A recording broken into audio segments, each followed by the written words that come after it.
우리가 이제 구속서를 봤을 때 목사님, 일방적으로 뭐 하나님께서 이스라엘 백성들이 회개하고 돌아와야 된다.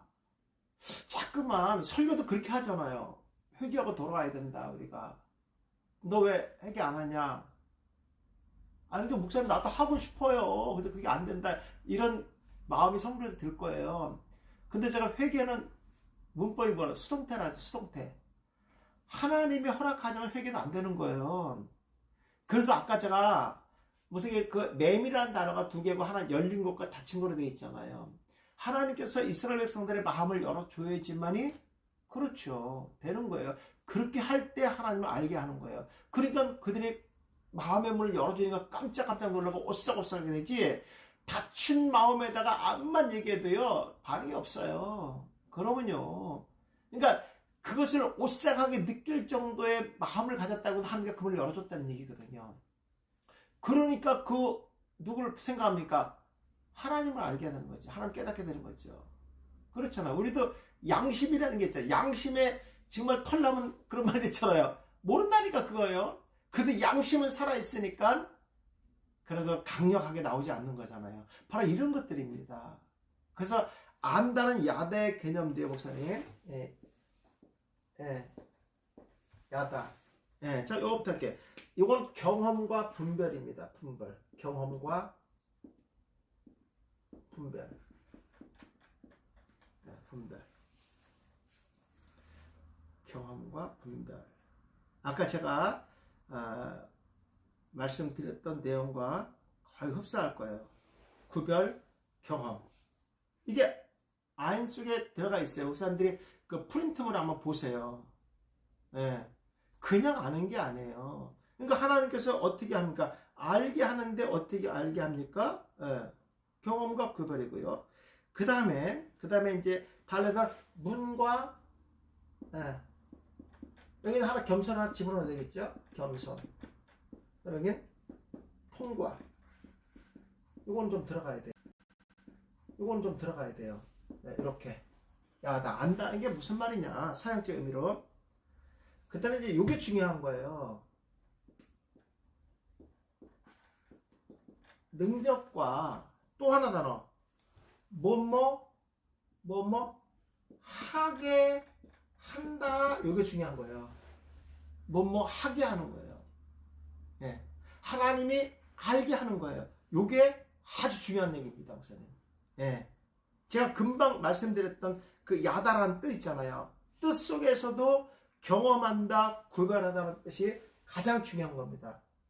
뭐 분별이니까 구별이죠, 구별. 여기 나와 있잖아요.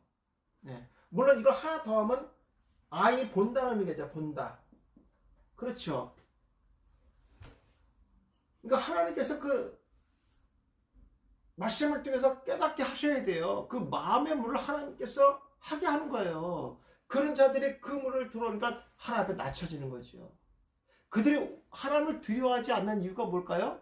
교만 때문에 그렇죠. 겸손이 사라지니까 하나님 두려워하지 않는 거예요. 그러니까 하나님께서 말씀을 통해서 경험을 통해서 구별을 통해서 깜짝깜짝 놀라게 해주는 겁니다. 그러면서 하나님의 정체성을 알게 해주는 거죠. 그게 안다라는 개념입니다.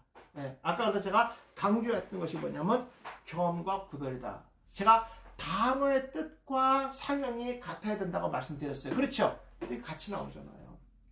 그러니까 이것도 문맥에 맞게 목사님 단어를 갖고 오신다고 하면요, 우리가 성경 해석하는 거에 의미가 있습니다.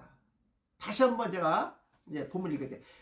그들이 장자를 화제로 드리는 그 예물을 내가 그들을 더럽혔습니다. 그 말은 그러니까 그들이 하나님의 율례의 말씀을 지키지 않은 거죠.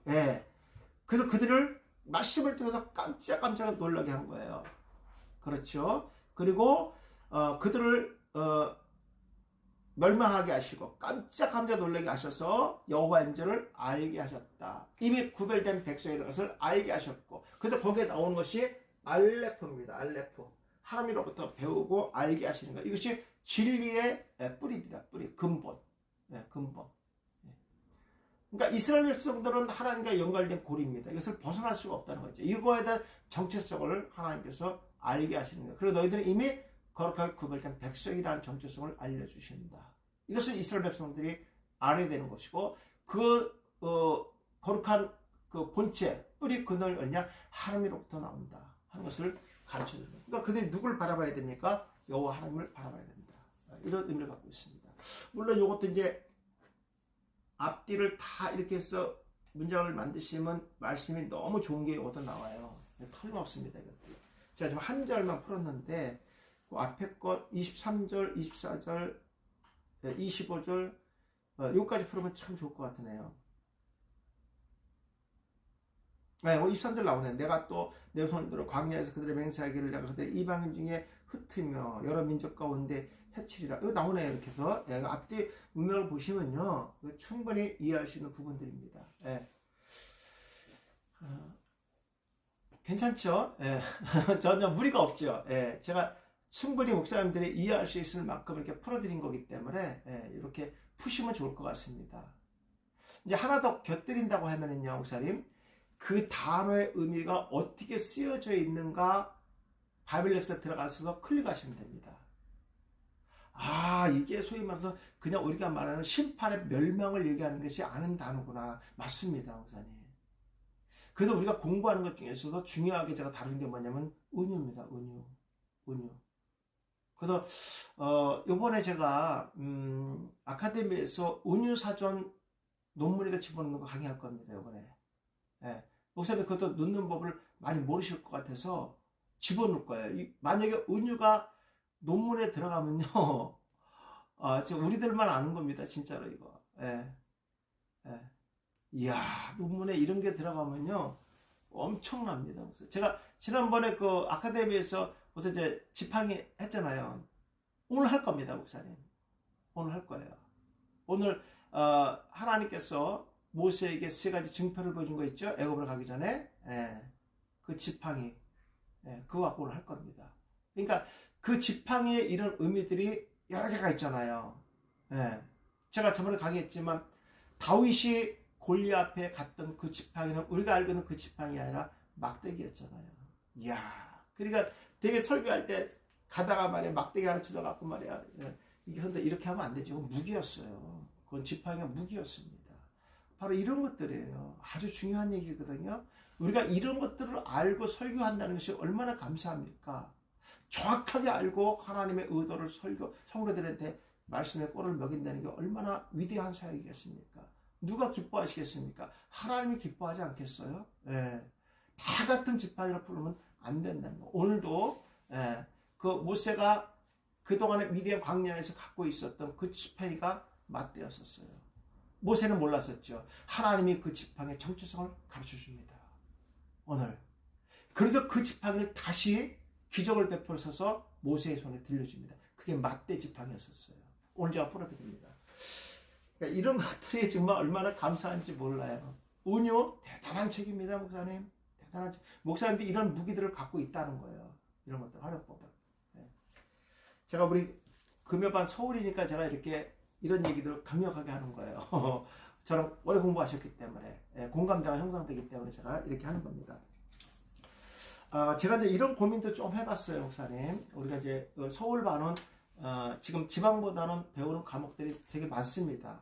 많고 특히 이제 제가 이 헬라어 같은 경우는 이걸 좀 이렇게 좀 당분간 쉬었다가 다른 거를 좀 할까 이 생각을 좀 하고 있었는데 어차피 우리가 설교인데 신약과 구약에 대한 설교인데 구약은 지금 우리가 못하고 있잖아요. 구약은 못하고 있고 또 구약은 우리가 그 기초반에 조금씩 다뤄왔잖아요.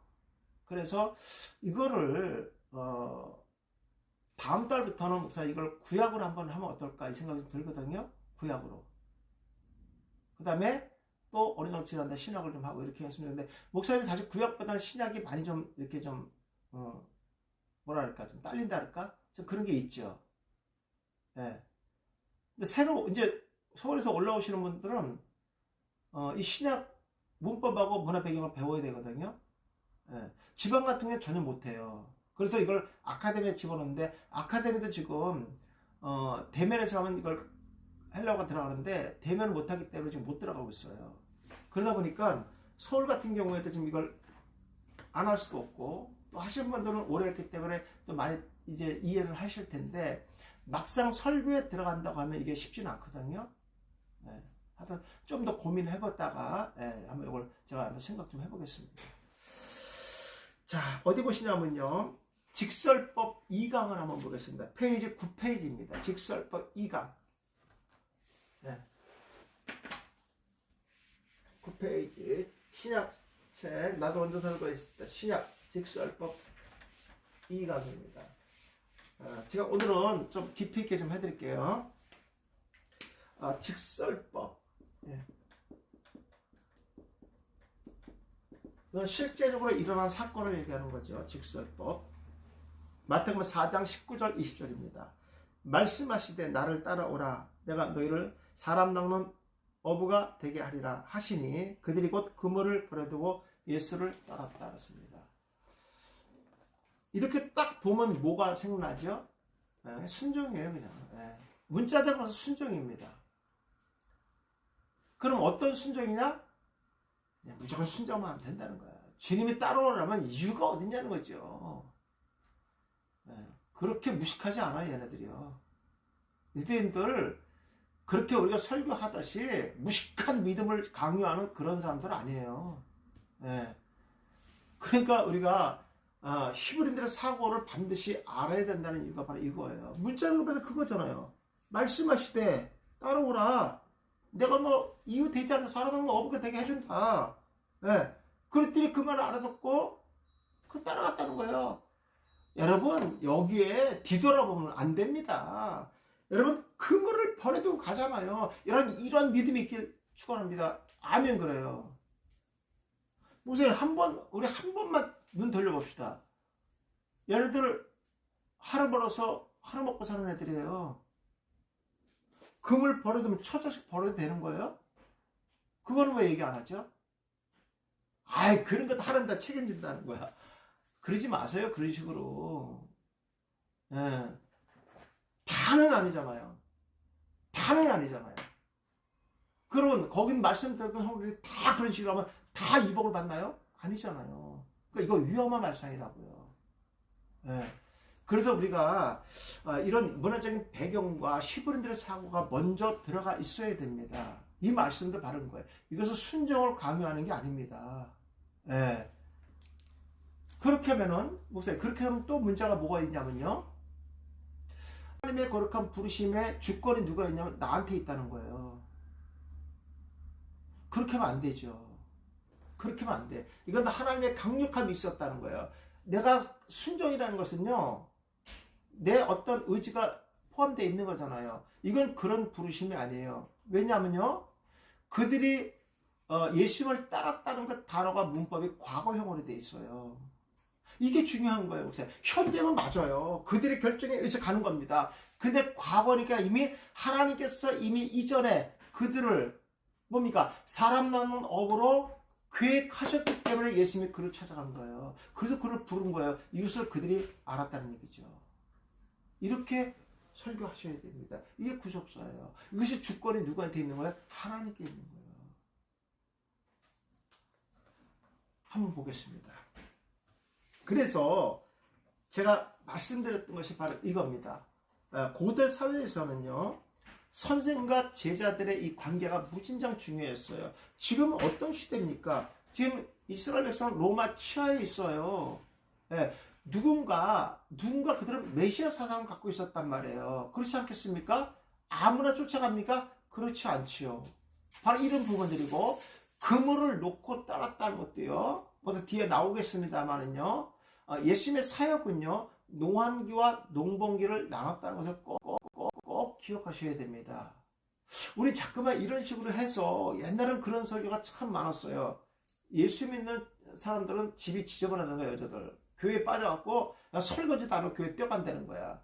이런 말이 왜 나왔겠습니까? 너무 이런 쪽으로 몰아버리니까 이건 안 되는 거죠. 아니 자기 할 일을 우선 해야죠. 그렇지 않습니까? 이들은 지금 농번기에도 지금 고기 잡는 그 시기에도 이걸 놓고 간 적이 없었어요. 그러니까 이런 것들이 문화적인 배경으로 첨부시키셔야 된다. 이것이 중요하고요. 그 다음에 이제 그들이 중요한 게 뭐냐면요. 십계명입니다. 십계명. 내 부모를 공경하라. 그런 십계명을 어기는 거잖아요. 그런 공동체 삶에서 부모를 업신여기고 부모를 공경하지 않는다는 건 수치를 당하는 거예요. 이 부분은 어떻게 또 해석할 거예요? 바로 이런 부분들입니다. 그러니까 성경은 축제적인 영감으로 기록됐다는 걸 꼭 생각하고 계셔야 되는 거예요. 그래서 제가 말씀드릴 때 문화적인 배경, 히브리적 사고 이런 것들이 총망라해서 성경을 보셔야지. 이것이 다 축제적인 영감입니다. 그러니까 문자적으로만 봐서 설교를 하시면 절대로 안 된다는 걸 제가 말씀드리는 거예요. 아까도 얘기했지만 이 설교는 순종이에요.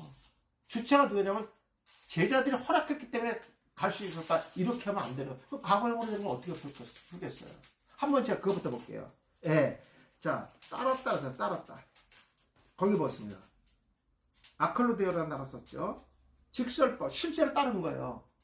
제자들이 예수님의 말씀에, 근데 예수님의 말씀에 실제로 따르는데 이게 과거형이란 말이에요. 이게 중요한 거예요, 목사님.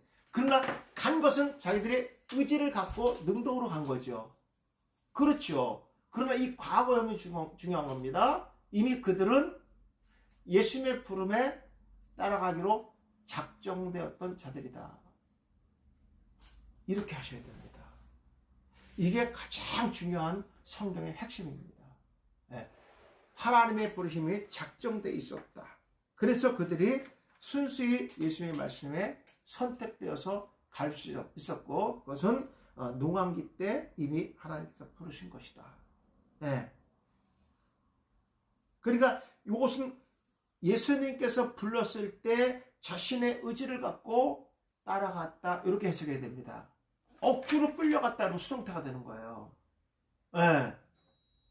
갈 수 없는데 지금 할 일이 많은데도 불구하고 부르니까 갈 수밖에 없었다. 이렇게 하면 수동태가 되는 거예요. 네.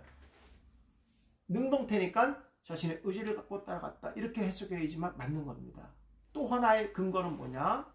바로 아까도 말씀드렸지만 부르심에 따랐다는 것은 뭐와 연결시키냐면 이렇게 보시면 돼요. 공동체 일원이 된다는 개념이 아주 중요합니다. 마치 엘리야가 엘리사를 불렀을 때 그가 따라간 것처럼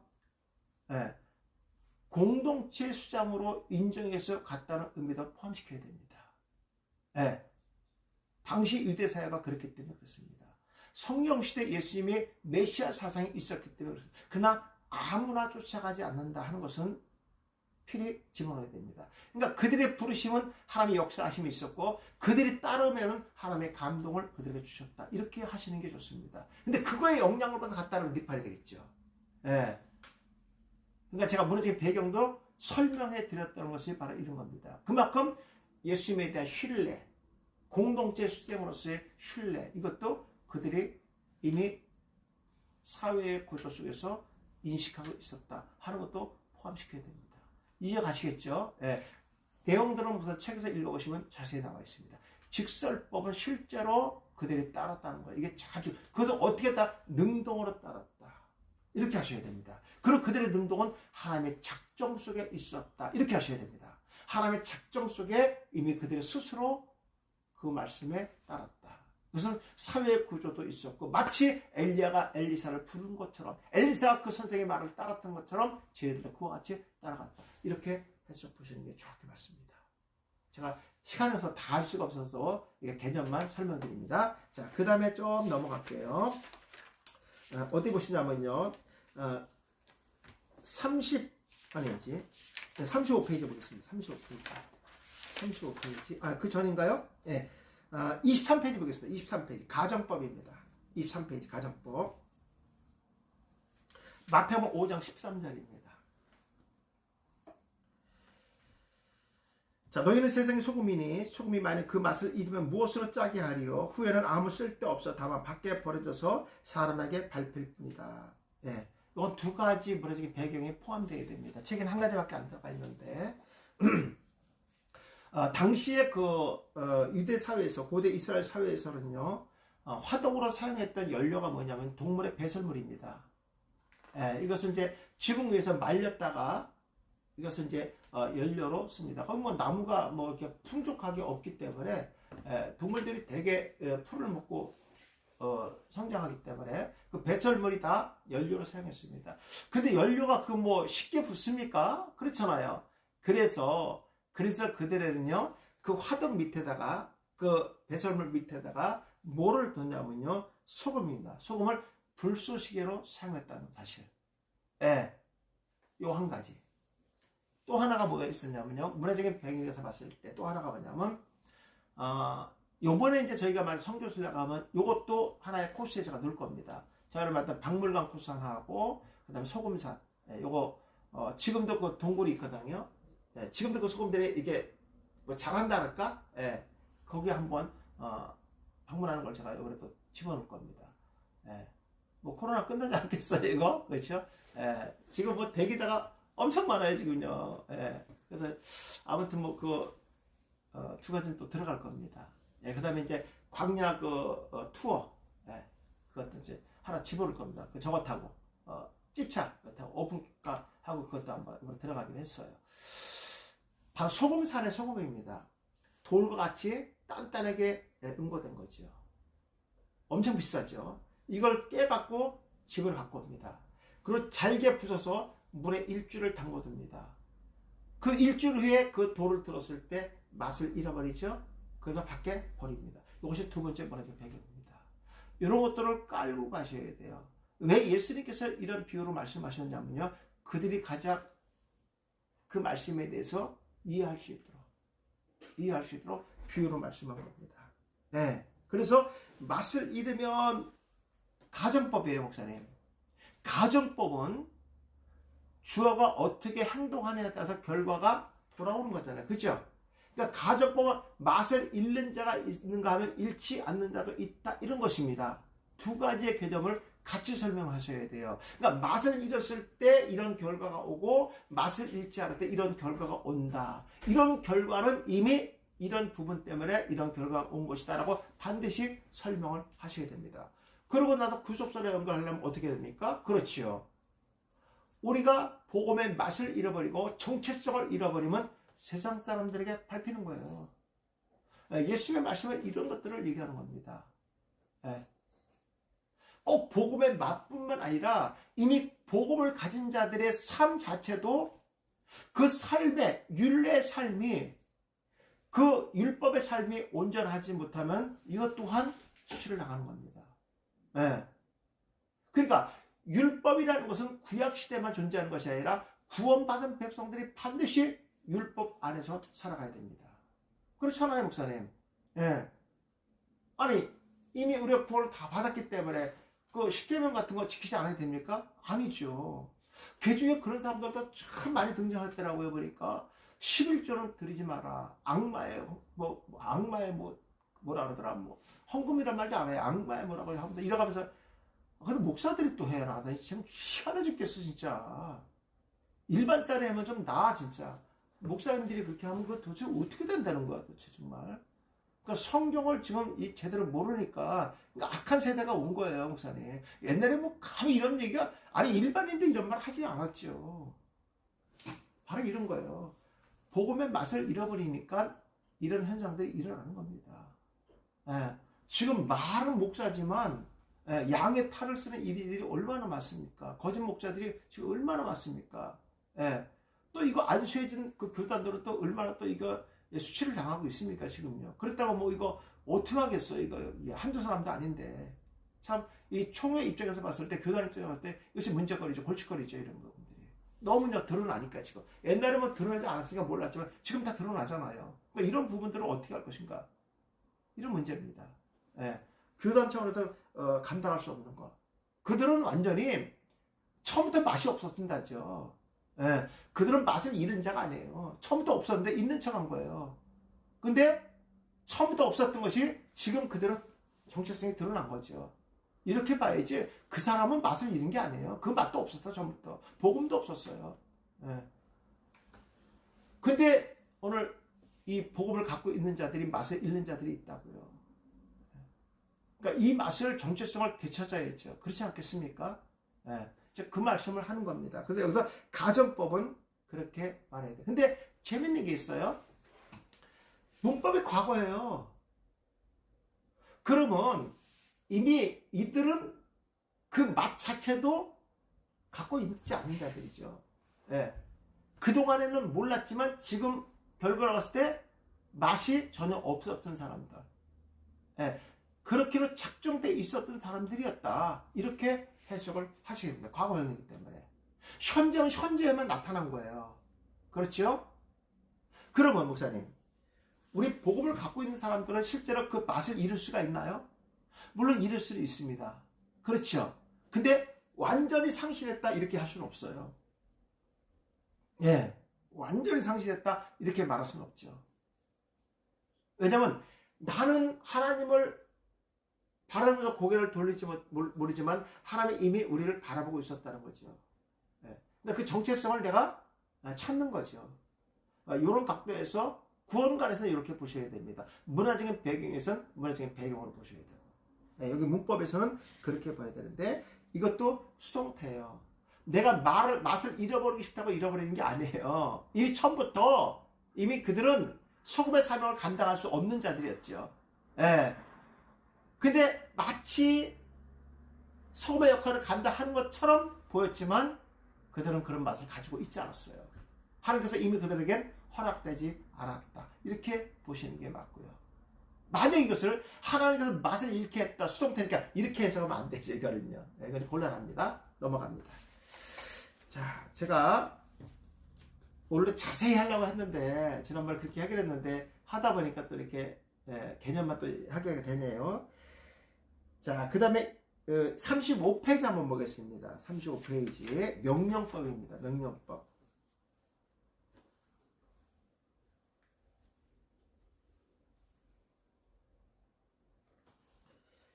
마태복음 7장 12절입니다.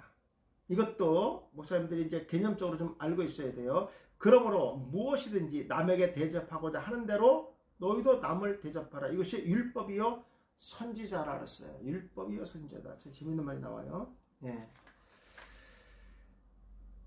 이게 이제 일종의 이제 공동체 삶이죠. 공동체 삶에서는 반드시 이와 같이 해야 돼요. 이것이 어디서 나왔냐면요. 이 공동체 삶을 서로가 이렇게 협력하지 않으면 살아갈 수 없는 사회가 유대사회입니다.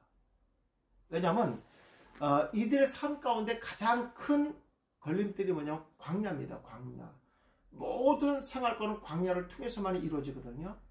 예. 근데 광야는 인간 스스로가 혼자서 갈 수 없는 곳이 광야입니다. 허다못해 광야를 갈 때는 낙타를 대성해서 갑니다. 예. 이럴 정도로 뭔가 의지해야 되고요. 특히 여행할 때 반드시 가져가야 될 게 뭐냐면 지팡이입니다. 지팡이도 목사님, 여행할 때 쓰는 지팡이가 또 따로 있죠. 네, 바로 이런 겁니다. 그 지팡이는 의지라는 개념도 갖고 있습니다. 사실 맞대란 뜻이 의지하다 이런 뜻을 갖고 있어요. 의지하다. 그러니까 실제로 모세는 미디안 광야에서 갖고 있었던 그 지팡이가 자신한테는 의지가 됐던 거예요. 그렇지 않습니까? 누가 있습니까? 아무도 없었잖아요. 근데 하나님께서 그 지팡이 맞대의 정체성을 다시 한번 주면서 그에게 권위를 줍니다. 그게 능력을 전가시켜 줍니다. 그 지팡이 속에서. 그 지팡이 갖고 기적을 베풀어 주는 거예요. 예. 왜냐하면 이게 지파라는 의미를 갖고 있거든요. 권위를 상징합니다. 능력을 상징합니다. 예. 그러니까 단순하게 의지했던 지팡이가 하나님이 세우시니까 권능의 지팡이가 되는 거죠. 예. 지파의 지팡이가 되는 거죠. 그래서 이스라엘 백성들을 이끌어가는 지파의 수장이 되는 거예요. 예. 그러니까 이런 부분에서 유대 사회라는 것은요. 그래서 남한테 악하게 하거나 남의 마음을 상하게 해서는 절대로 안 된다는 거예요. 그래서 이 정도까지입니다. 예를 들어서 이 정도까지 유대 사회에서는 자기를 누르고 살아야 됩니다. 이런 겁니다. A라는 사람이 B라는 사람에게 망치를 빌리러 갔어요. 안 빌려주는 거예요. 그게 괘씸하잖아요. 근데 다음날 그 B라는 사람이 다시 A라는 사람한테 와서 톱을 빌려달라는 거예요. 그랬을 때 야, 너 어저께 나 망치 안 빌려줬잖아. 나도 안 빌려줘. 이건 보복입니다. 보복. 자, 톱을 빌리러 왔는데 야, 너 어저께 망치 빌렸는데 안 빌려줬지? 그렇지만 나는 너한테 빌려주겠어. 이건 원한을 갖고 있는 거예요. 그럼 어떻게 해야 되냐? 유대사에서는요, 어저께 망치를 빌려 갈 때 앉은 사람이 오늘 톱을 빌려 갈 때, 알았어, 여기 있으니까 줘야 된다는 거예요, 유대사에서. 왜냐하면요, 자기가 또 언제 어려움을 당할지 모르기 때문에 이게 노출되어 있었다는 거예요. 반드시 누군가의 도움을 받지 않으면 살아갈 수 없는 사회였다는 거예요. 이것이 뭐와 연결되어 있느냐? 구속사와 연결되어 있습니다. 죄의 문제는 자기 스스로가 해결할 수 없는 문제. 육신의 병의 문제는요, 자기가 해결할 수 없는 거. 그래서 메시아 사상을 갖고 있었던 거예요. 메시아가 오면 반드시 자신의 육신의 문제와 영혼의 문제를 해결할 것을 믿었기 때문에 그렇습니다. 그리고 유대사에서는 상대의 도움을 받지 않으면 절대로 살아갈 수 없는 사회였기 때문에 그렇습니다. 그래서 예수님이 그러면 무엇이냐, 남에게 대접을 받고자 하는데 너도 남을 먼저 대접하라, 이겁니다. 그래서 나온 게 지금도 맞아요. 베두인들을 보면은 광야에서 자기 집을 방문했을 때 3일 동안 먹고 자는 문제를 해결해 준다고 제가 말씀드렸죠. 그것도 남을 생각하기 때문에 어디서 왔는데 왜 왔는지 언제 갔는지 이거 물으면 안 된다는 거. 왜? 자기도 그 부분에서 부담을 느낄 수 있으니까. 자기도 그런 환경에 놓을 수 있기 때문에 그것은 절대로 안 된다는 거예요. 이것이 그들에겐 대접입니다. 이유를 묻지 말아요. 그래 율법대로 행할 때 하는 게 반드시 복을 준다는 거예요. 그 대표자가 누굽니까? 아브라함이잖아요.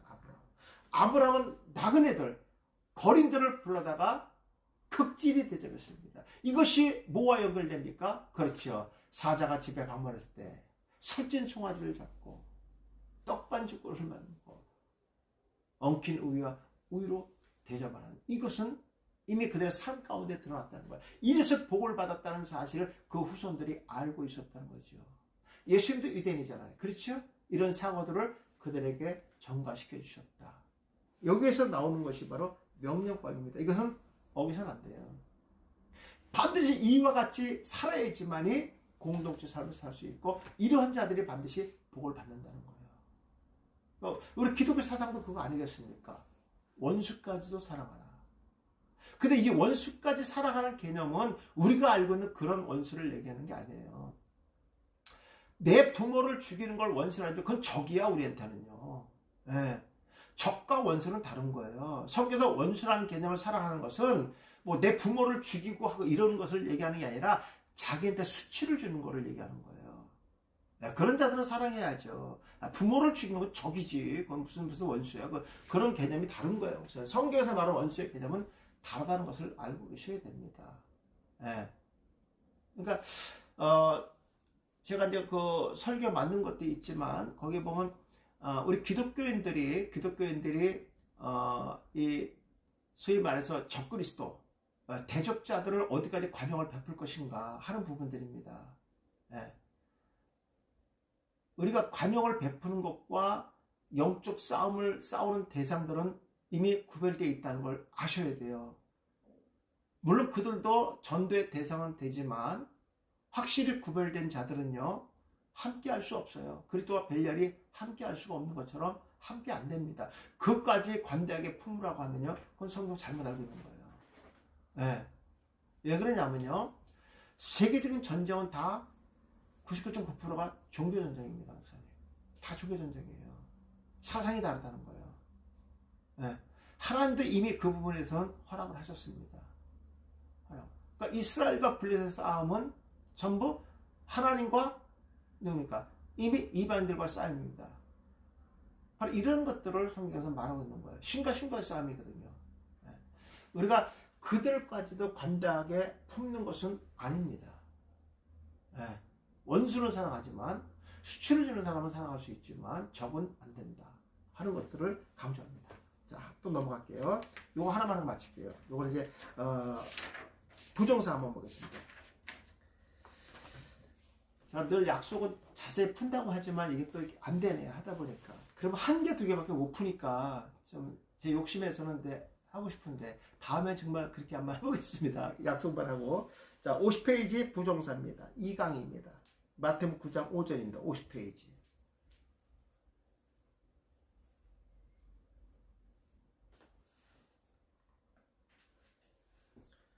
마태복음 9장 5절 내 제사함을 받았느니라 하는 말과 일어나 걸으라 하는 말 중에 어느 것이 쉽겠느냐.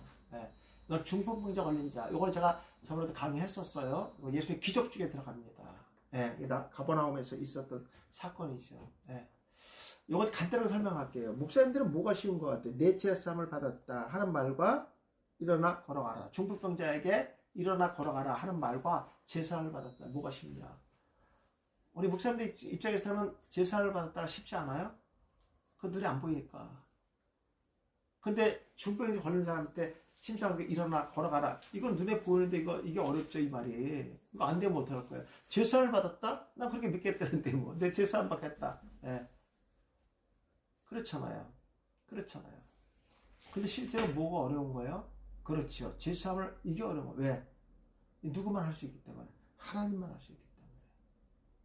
그러니까 이런 개념을 알면은 우리 설교에서는 함부로 그런 말 할 수가 없죠. 이건 하나님만이 할 수 있는 거예요. 하나님만이 말씀. 그래서 여기서 보시면요. 자, 걸어라 하는 말, 이게 이제 부정사란 말이에요. 부정사. 부정사는 장소와 방향과 시간을 제시해야 됩니다. 예. 여기서 핵심이 뭐냐면 예수님께서 중풍병자를 고쳐주는데 여기 핵심은 그 중풍병자를 데리고 온 네 사람도 아니에요. 그 다음에 중풍병자를 고쳐준 그 사람도 아닙니다. 예수님께서 이 사건이 일어난 것이 가버나움이에요. 가버나움. 네, 가버나움. 그러니까 그 중풍병자를 고치고 그를 위로하는 것도 있지만 그 말씀을 듣는 기적을 보는 많은 무리들입니다.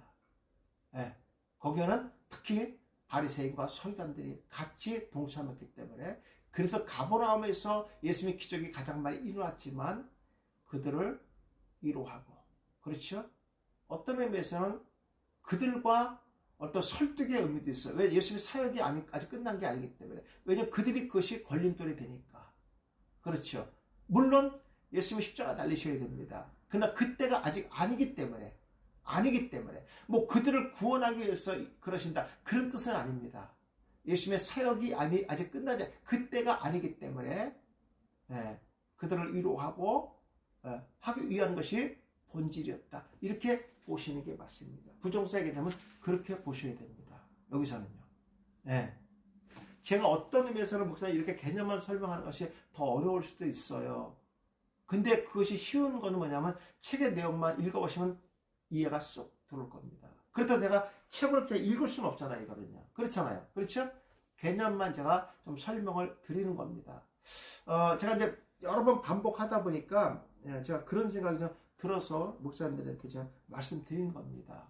그리고 또 하나가 중요한 게 뭐냐면요. 제가 위로라는 말이 이제 나오면서 들어가 있잖아요.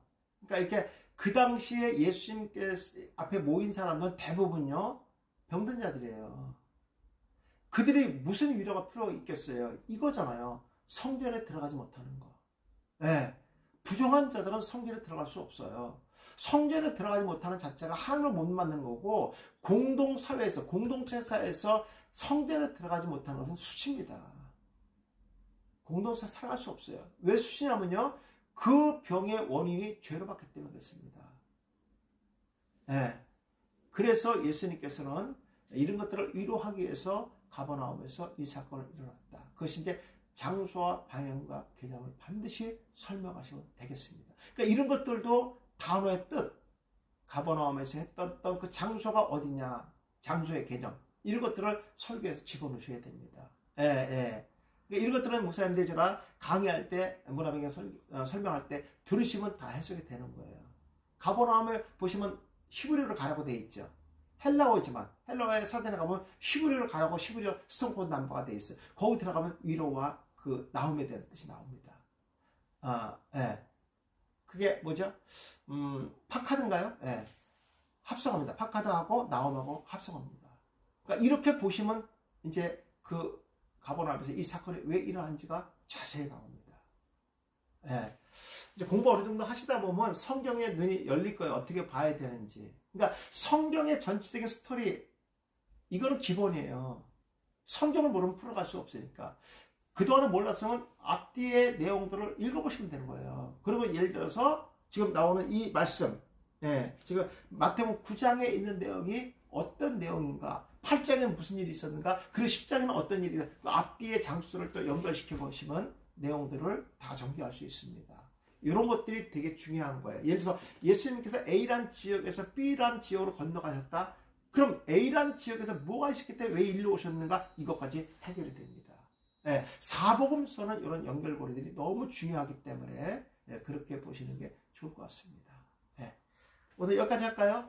오후에는 제가 아까 말씀드린 설교 2편, 부활주일 설교하고 모세가 갖고 있는 3가지 증표, 설교 2편 하고요.